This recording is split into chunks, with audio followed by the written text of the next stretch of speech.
I can see that they want to be accessible, but it's actually just not. There is a problem with the CrossFit Open. In fact, there's a whole series of problems. I've been having a lot of discussions on Instagram lately and trawling through all of the content. A lot of people are posting lots of different things about the Open, and I'm going to summarise all of these issues that are coming up. By the way, I've got a new tattoo. That's why I'm not wearing a jumper today. It's so sore though. I'm in so much pain. Nate brought up the fact the Open is now inconsequential for the elite athletes, and that makes it less interesting and less entertaining to watch. There are less stakes in the game, and you can finish quite low down for the games athletes and still qualify for the next stage. So an athlete could be injured or going through a strength cycle and still do absolutely fine in the Open. Now athletes don't have to get a top 10 spot. They've got no reason to try and win it. There's no prize money or anything to encourage them to get that top spot. So the Open now is more of a mass participation event. However, it doesn't really have the markings of a mass participation event. The question really is it entirely inclusive? And in Nate's video he said that most people can do RX and it's more inclusive than it's ever been, but that actually isn't true. The majority of people that follow me on Instagram are scaled athletes. There are plenty of people that can't do a wall walk and that were held back by lots of the heavy weights. I don't necessarily think that is a problem though. Having scaled divisions and foundations does make it more accessible. If you're a scaled athlete, we've just got to accept that you're a scaled athlete and that you can't do a wall walk right now, but you can work towards that, and at least you can still participate in the all-round event. Mass participation isn't about everybody being able to do RX, but there are loads of reasons that it isn't inclusive. Many people have raised the point that the wall walk line was too far out for a lot of the shorter athletes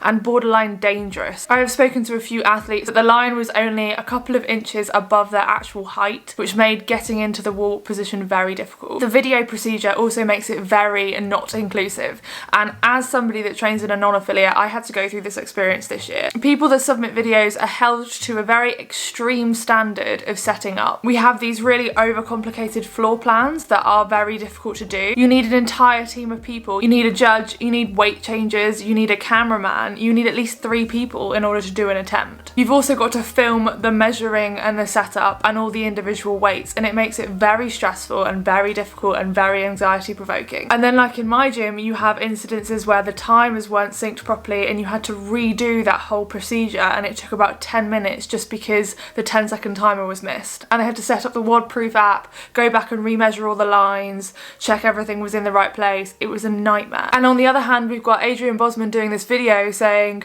oh, let's get all the CrossFitters in the wild, like go to the garage gyms and get them to participate. Backyards, in their garages. Hello? Heard there's some fitness going on in here.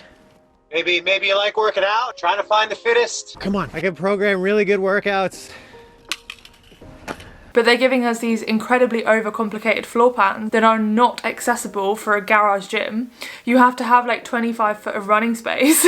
Like I do not have that near my house. I have a garage gym and there is no way I could be doing shuttles, and if I was, I'd be doing them up a hill. I can see that they want to be accessible, but it's actually just not. We need to go one way or another with this. I spoke about how in my video of 23.3 that it was really demoralizing to have to earn those heavy barbells. As a heavy lifter that can lift that top end barbell but is held back by that gymnastics, and how it took a lot of the fun out of it for me. And I had a really interesting comment on this. They said, I really hate the idea that you might have to earn a heavy barbell. Why can't there be an open workout where light body cardio monsters or gymnasty types have to earn their specialities? They seem to save the strength for the semis and for the games for some reason. Yet many day-to-day CrossFitters would love the opportunity to shine with a heavy barbell. All this talk of inclusion in the Open, such as with 23.2, would there be a more inclusive Open with something like a 1RM deadlift? Can you imagine Friday Night Lights with people pulling PR deadlifts with the bar bending? And a 1RM thruster is not the same. They also said that the Open is a playground for those with high engines who are really good at bodyweight exercises that caters to metabolic conditioning and gymnastics parts of the pyramid. And I mean I do agree with this bit.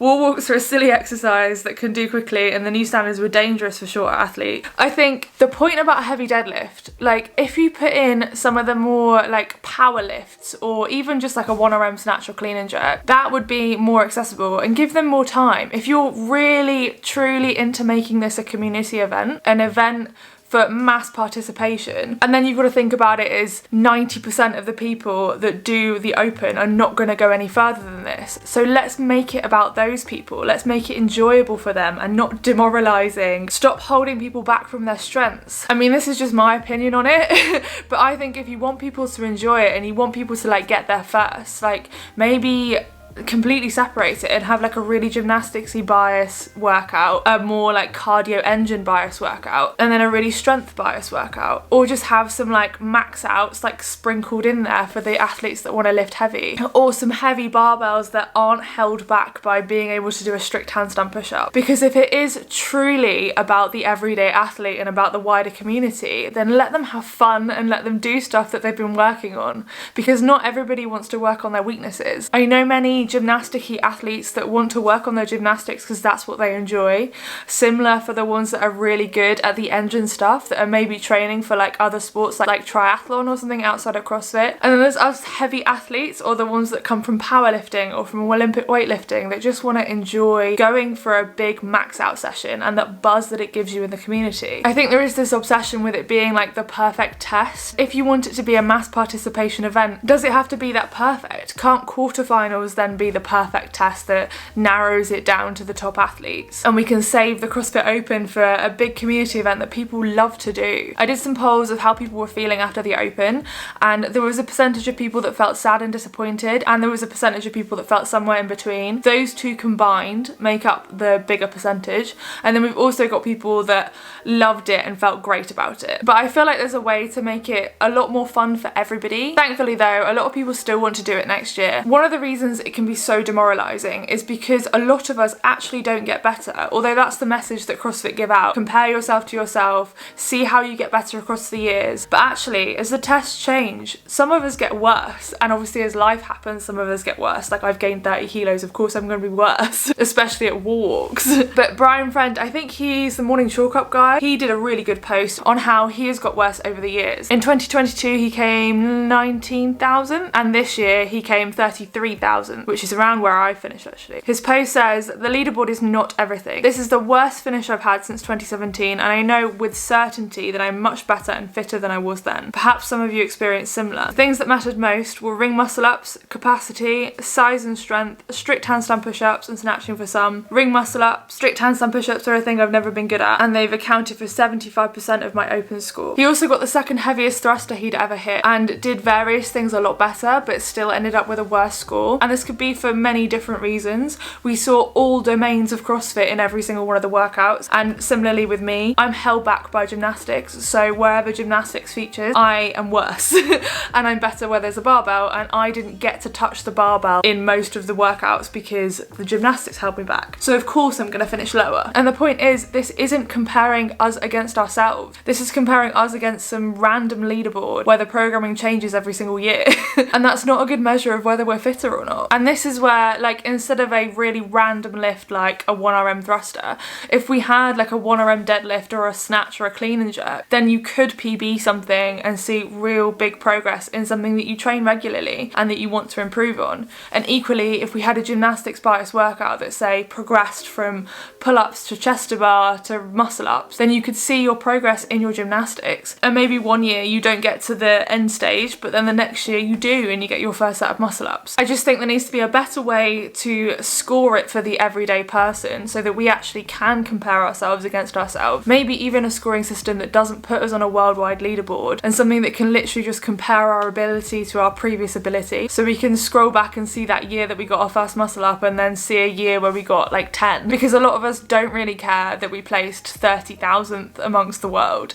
We want to know how we did against ourselves in 2016. But right now there isn't a good way of measuring that. Frankly, I would pay $20 in order to have that measurement against myself. What I won't be doing though, I did enter this year, but I'm not going to be paying next year to do the same thing because I didn't get anything out of it at all. In the end, I paid because I felt like I should, and I wanted to test the system and see if my videos got disallowed. I wanted to experience how difficult the Open is to do and actually put your score up, because I didn't in the previous year, so that I could make this video coming from a standpoint of someone that's had to video it. And even as a YouTuber, that was so difficult and so not inclusive. Comparison is another huge factor. I think this is Sarah Sigmund's daughter's coach. She did an excellent post on how different levels of athletes, like elite competitors and everyday athletes, are really struggling at the end of the Open with lack of enjoyment, comparison, and not feeling good enough. She also mentioned that there'll come a day when you reach your peak fitness and we're not necessarily going to get better after that. And that's another reason why this whole, oh, you're going to get better every year is completely false, because at some point we're not going to get better. There's another really big reason why the CrossFit Open hasn't been inclusive. This isn't down to CrossFit, this is the community. And for the most part, the community is great, but there are a lot of things wrong with it too. And I think we need to start calling out this behaviour. And some of this might have been caused by the Andrew Hiller effect, normalising the kind of no repping people. But what isn't okay is that a lot of people that are regular athletes, like regular gym goers, just doing it for fun, a lot of them not even entering their scores, are getting mean comments and people no repping them, messaging them on Instagram when they post something they're proud of, like their 1RM thruster or their first strict handstand push-up, and people are no repping them. And in the examples I've seen of this, these people are being really pedantic. Like a lot of the strict handstand push-up reps specifically, like their head was definitely touching the ground. You can see that. It's just somebody doesn't like the athlete and they've basically got a little bit jealous and they've decided to try and take them down. They're just trying to find any way, shape or form to take down somebody that's proud of their achievement and somebody that maybe did better. And I think we need to do more work around this kind of mindset within CrossFit to teach people not to do that, and that it's not okay to be no repping people, especially when they're just doing the Open for fun. This is something that I experienced last year. I literally did the Open. A lot of my equipment wasn't standard and I didn't have a judge, so I didn't realise that on a couple of my burpees my chest didn't hit the floor, but it didn't matter because I wasn't entering my score.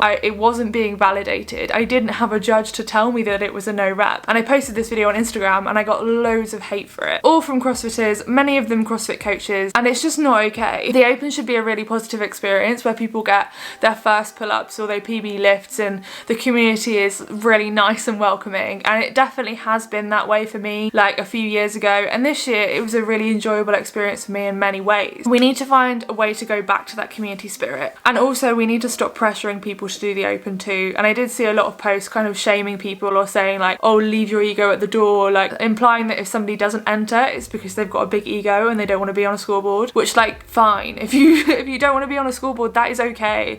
Like if it does too much to your mental health to be put on a scoreboard against other people, that is fine. Like don't enter.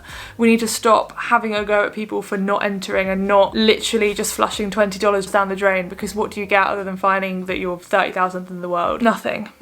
And another point on that $20, we're in a literal cost of living crisis. Like people are struggling to afford food. Like don't shame people out of wanting to save $20. And I've seen a couple people say, oh, $20 isn't that much. If you've got a family, if you're trying to feed people at home and you've got very low wages and you're struggling, $20 is a lot. And if you don't think $20 is a lot, then that's just a sign that you've never struggled with being poor. When I started CrossFit, I had to really like scrimp and save in order to afford my gym membership. And it was a luxury for me, but I traded out going out on weekends. I traded out pretty much everything in my life so that I could go to the gym, and CrossFit memberships can be really expensive, so I think we should always try and recognise that that membership might be the only thing that that person can afford, and potentially they can't afford $20 on top of that, but they still should be able to compete in the Open, especially with their gym and community that they already pay for. All in all, I do like the Open and I did really enjoy like the buzz around it and being able to do the workouts with people together. I enjoyed a lot of things about it, but I also think if it's gonna stay